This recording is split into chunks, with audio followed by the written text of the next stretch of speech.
Hi అండి, అందరికీ నమస్కారం. Welcome to my YouTube channel. ఇప్పుడే అందిన వార్త అండి. ఉద్యోగ మరియు పెన్షనర్ల ప్రతి ఒక్క ఖాతాపై అయితే ఎన్నికల సంఘం కీలక నిఘా ఏర్పాటు చేసింది. ఆ వివరాలు అయితే ఈ వీడియోలో తెలుసుకుందాం. వీడియో అయితే ఎక్కడెక్కడిని స్కిప్ చేయకుండా ఎండ్ వరకు చూసినట్టయితే ఇన్ఫర్మేషన్ పూర్తిగా అర్థమవుతుంది. అలాగే వీడియో నచ్చినట్లయితే ఒక లైక్ చేయండి. ఇంకా సబ్స్క్రైబ్ అవునట్టయితే మన ఛానల్ని సబ్స్క్రైబ్ చేసుకోవడం ద్వారా నేను చేసే ప్రతి ఒక్క అప్డేట్ న్యూస్ అనేది మీ వరకు రీచ్ అవుతుందండి. ఇక మనం ఆలస్యం చేయకుండా వివరాల్లోకి అయితే వెళ్ళిపోదాం. సోషల్ మీడియా అకౌంట్లపై నిఘా.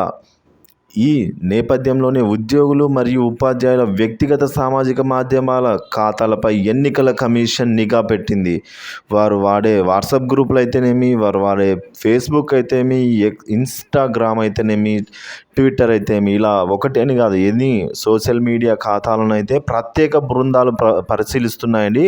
గతంలో ఆరోపణలు ఉన్న వారిపైన మరింత నిఘా పెట్టనున్న ఉద్యోగ సంఘాలు అయితే చెప్తూ ఉన్నాయి. సో ఓ నేతకు అనుకూలంగా సామాజిక మాధ్యమాల్లో పోస్టు చేసినా, లేదా ఎవరినైనా పోస్టు చేసి దాన్ని ఫార్వర్డ్ చేసినా కూడా, ఇతరులు పోస్ట్ చేసిన దాన్ని ఫార్వర్డ్ చేయడం, షేర్ చేయడం, లైక్ చేయడం ఇలాంటివి చేసినా కూడా ఎన్నికల కోడ్ను ఉల్లంఘించినట్టుగానే పరిగణిస్తామని అయితే ఎన్నికల కేంద్ర సంఘం అయితే నిర్ధారించింది. సో కాబట్టి ఈ ఆరోపణలు వచ్చిన వారికి ఉద్యోగి ఫోన్ కాల్ డేటాను కూడా పరిశీలించే అవకాశం అయితే ఉన్నట్లుగా సంఘ నేతలు స్పష్టం చేస్తున్నారండి.